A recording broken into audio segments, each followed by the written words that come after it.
നമസ്കാരം.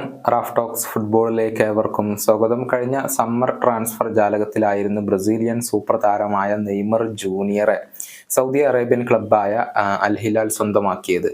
90 മില്യൺ യൂറോയാണ് അവർ ട്രാൻസ്ഫർ തുകയായി കൊണ്ട് PSG നൽകിയിരുന്നത്. എന്നാൽ കേവലം വിരലിൽ എണ്ണാവുന്ന മത്സരങ്ങൾ മാത്രമാണ് ഈ സൗദി ക്ലബിന് വേണ്ടി നെയ്മർ ജൂനിയർ കളിച്ചിട്ടുള്ളത്.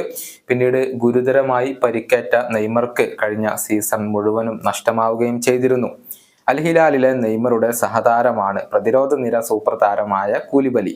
നെയ്മറെ കുറിച്ച് ചില കാര്യങ്ങൾ അദ്ദേഹം പറഞ്ഞിട്ടുണ്ട്.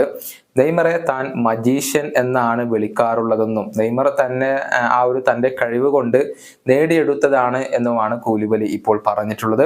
പ്രമുഖ ഇംഗ്ലീഷ് മാധ്യമമായ ദി മിററിനോട് സംസാരിക്കുകയായിരുന്നു അദ്ദേഹത്തിന്റെ വാക്കുകൾ ഇങ്ങനെയാണ്: ഞങ്ങളെ സംബന്ധിച്ചിടത്തോളം നെയ്മർ ജൂനിയർ വളരെ പ്രധാനപ്പെട്ട ഒരു താരമാണ്. ഞാൻ അദ്ദേഹത്തെ മജീഷ്യൻ എന്നാണ് വിളിക്കാറുള്ളത്. അദ്ദേഹം നേടിയെടുത്ത ഒരു പേരാണ് അത്. കാരണം അദ്ദേഹത്തിന്റെ കാലുകളിൽ ഒരുപാട് മാജിക്കുകൾ ഒളിഞ്ഞു കിടപ്പുണ്ട്.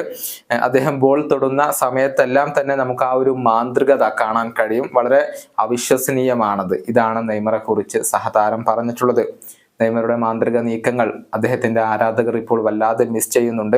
വരുന്ന സീസണിൽ നെയ്മർ ജൂനിയർ കളിക്കളത്തിലേക്ക് മടങ്ങിയെത്തും എന്ന് തന്നെയാണ് എല്ലാവരും പ്രതീക്ഷിക്കുന്നത്. ഇത്തവണത്തെ കോപ്പ അമേരിക്ക നെയ്മർ കളിക്കുന്നില്ല എന്നത് ബ്രസീലിനെ സംബന്ധിച്ചിടത്തോളം വളരെ വലിയ തിരിച്ചടിയാണ്. ബ്രസീലിനോടൊപ്പം ഇതുവരെ കോപ്പ അമേരിക്ക കിരീടം നേടാൻ കഴിഞ്ഞിട്ടില്ല എന്നുള്ളത് നെയ്മർക്കും ഒരുപാട് നിരാശ നൽകുന്ന ഒരു കാര്യമാണ്.